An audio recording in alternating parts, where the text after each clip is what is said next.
So today we're going to read chapters 7 and 8 of the Holiday.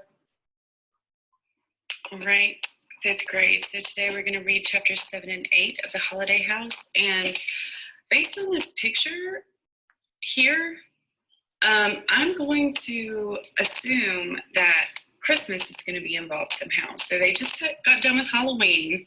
So I'm thinking that Christmas is coming. So let's read to find out. There was a Thanksgiving feast awaiting them when they got back into the house. You look as though you've been in the wars, Mrs. Griffin remarked when she set eyes on Harvey. Has Wendell been up to his tricks? Harvey admitted that he'd fallen for all of them, but there was one that impressed him in particular. What was that? Said Wendell with a smug grin. The falling ladder? That was a clever little touch, wasn't it? No, not the ladder, said Harvey.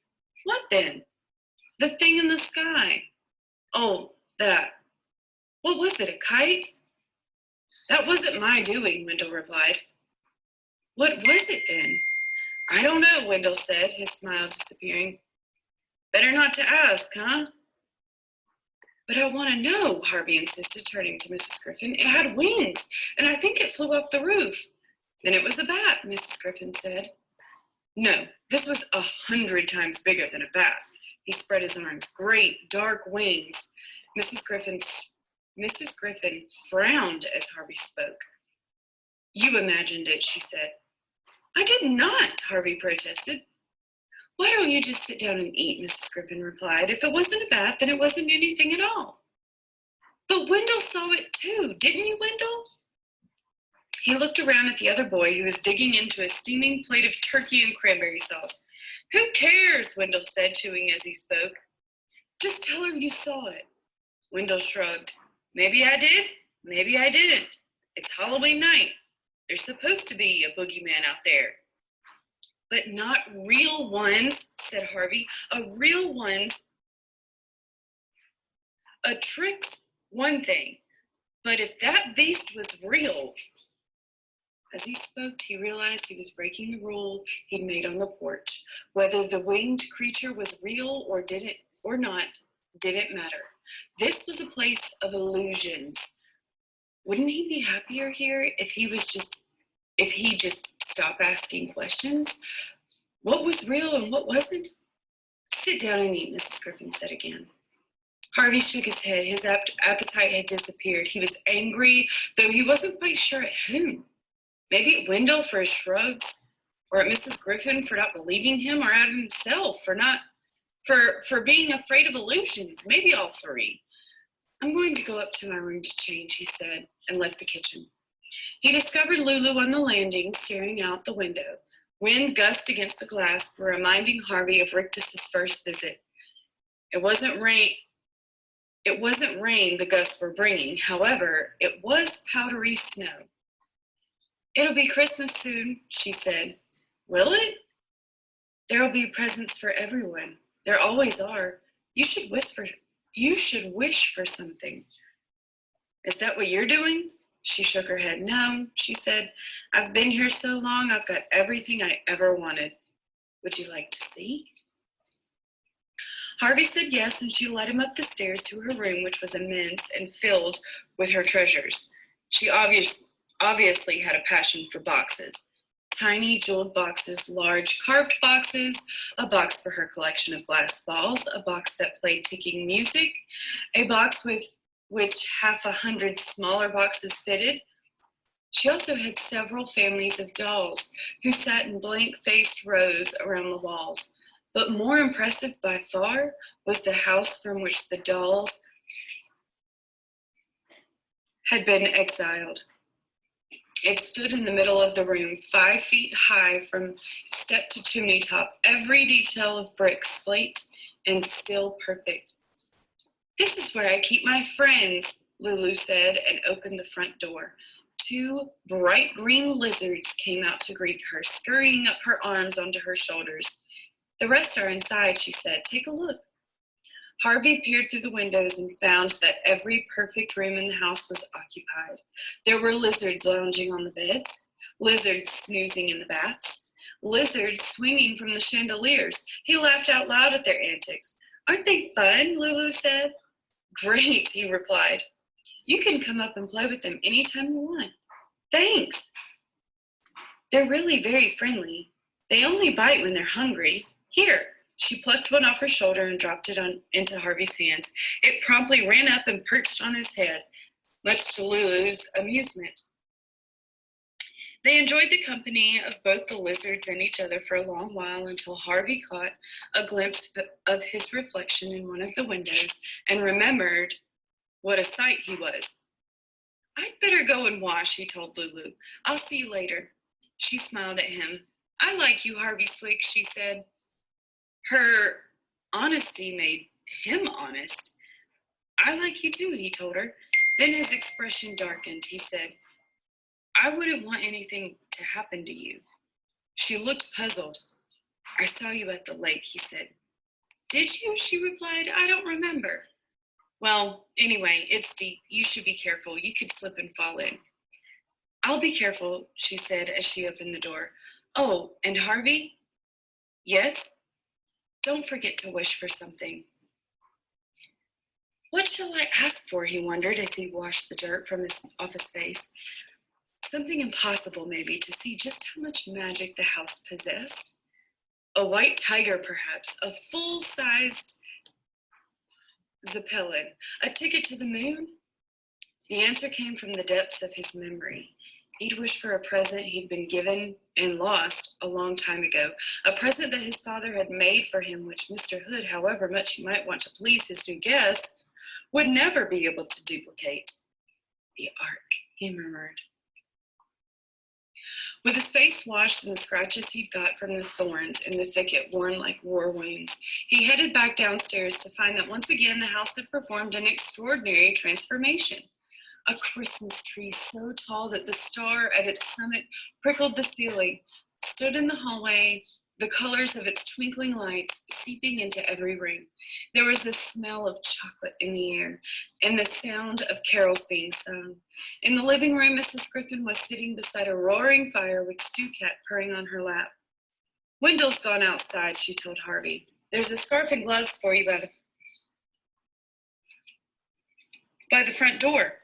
Harvey went out onto the porch. The wind was icy, but it was already clearing the snow clouds, leaving the stars to shine down on a perfect white carpet. Not quite perfect. A trail of tracks led down from the house to the spot where Wendell was building a snowman. "Coming out," he hollered to Harvey, his voice as clear as the bells that were ringing through the crisp air. Harvey shook his head. He was so tired, even the snow looked comfortable. "Maybe tomorrow," he said. "I'll be back tomorrow." "It'll be back tomorrow, won't it?" "Of course," Wendell yelled. "And the night after that, and the night after." Harvey went back inside to look at the Christmas tree. Its branches were hung with strings of popcorn and cranberries, with colored lights and baubles and soldiers in gleaming silver uniforms. "There's something under there for you," Mrs. Griffin said, standing at the living room door. "I hope it's what you want, sweet." Harvey knelt down and pulled a parcel with his name on it out from under the tree. His pulse quickened before he even opened it because he knew from its shape and from the way it rattled that his wish had been answered.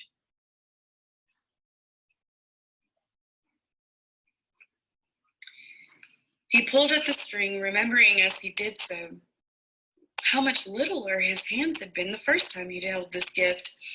The paper tore and fell away, and there, shiny and new, was a painted wooden ark.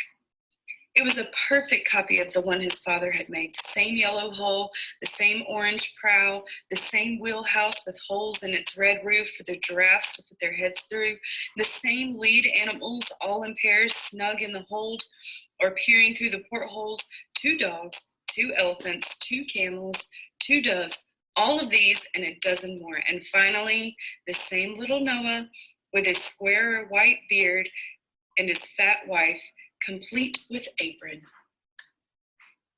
"How did he know?" Harvey murmured. He hadn't intended the question to be heard, much less answered, but Mrs. Griffin said, "Mr. Hood knows every dream in your head." "But this is perfect," Harvey said in amazement. "Look, my dad..." ran out of blue paint when he was finishing the elephants. So one of them has blue eyes and the other one has green eyes. It's the same. It's exactly the same. Does it please you then? Mrs. Griffin asked. Harvey said it did, but that wasn't entirely the truth. It was eerie to have the ark back in his hands when he knew the real one had been lost, as though time had been turned on its heels and he was a little kid again. He heard Wendell stamping the snow off his feet at the front door and was suddenly embarrassed to have such a childish present in his hands. He gathered it up in its wrapping and hurried away upstairs, intending to head back down for some supper. But his bed looked too welcoming to be refused, and his stomach quite full enough for one night, so instead he closed the curtains on the gusty night and laid his head down on his pillow. The Christmas bells were still ringing in some distant steeple, and their repetition lulled him into sleep. He dreamed that he was standing on the steps of his house, looking through the open door into its warm heart. Then the wind caught hold of him, turning him from the threshold and carrying him away into a dreamless sleep.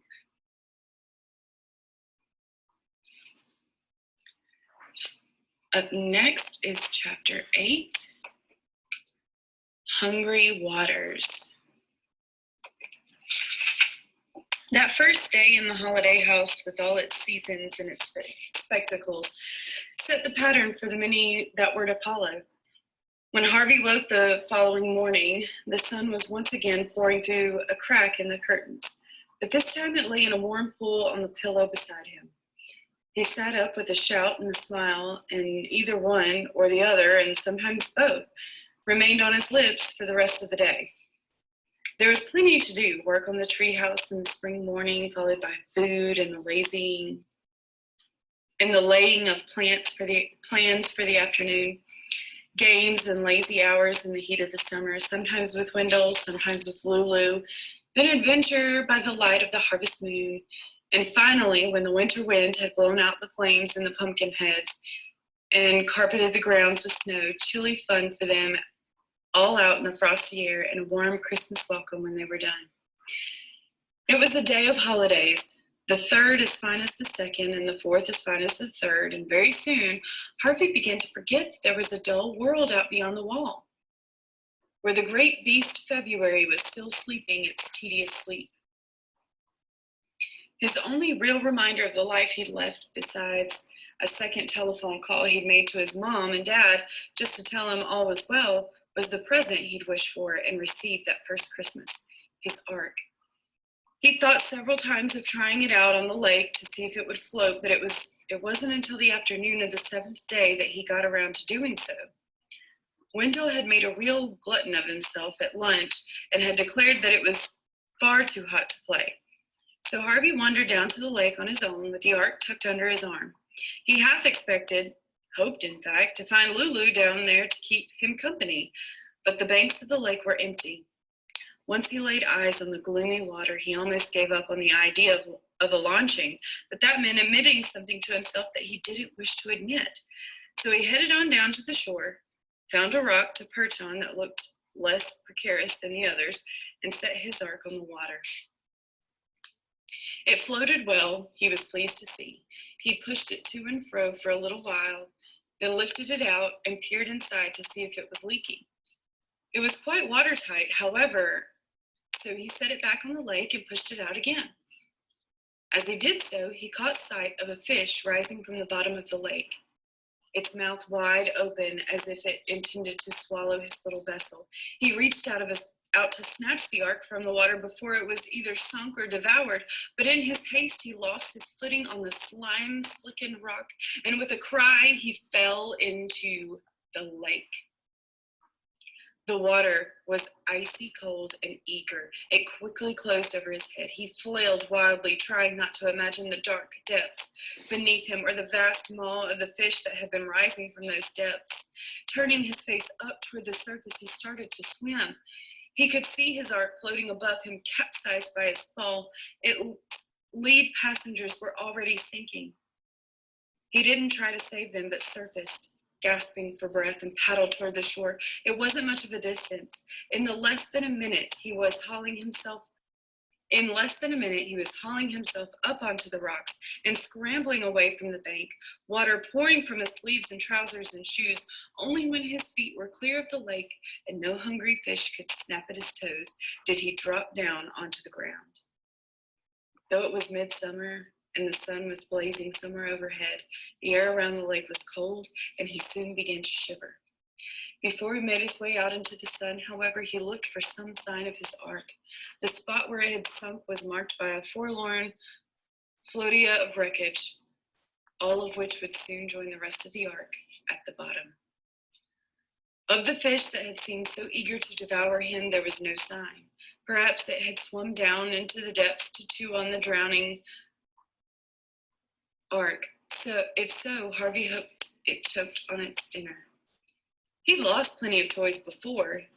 He'd had a brand new bicycle, his prized possession, stolen from the step of his house 2 birthdays ago, but this loss upset him as much. More, in fact, the idea that the lake now had something that he'd owned was somehow worse than a thief running off with his bike. A thief was warm flesh and blood. The lake was not. His possessions had gone into a nightmare place full of monstrous things, and he felt as though a little part of himself had gone with it, down into the ark. He walked away from the lake without looking back, but the breeze that came to his warm face when he broke through the thicket and the sound of birds that pleased his ear could not keep from his mind the thought he tried to ignore when he'd gone down in the water. Despite all entertainments that the Holiday House supplied so eagerly, it was a haunted place. And however hard he had tried to ignore his doubts and suppress his questions, they could be ignored and suppressed no longer. Whoever or whatever that haunter was, Harvey could not be content until he'd seen its face and knew its nature. So he has decided that he's going to figure out what is going on with this house.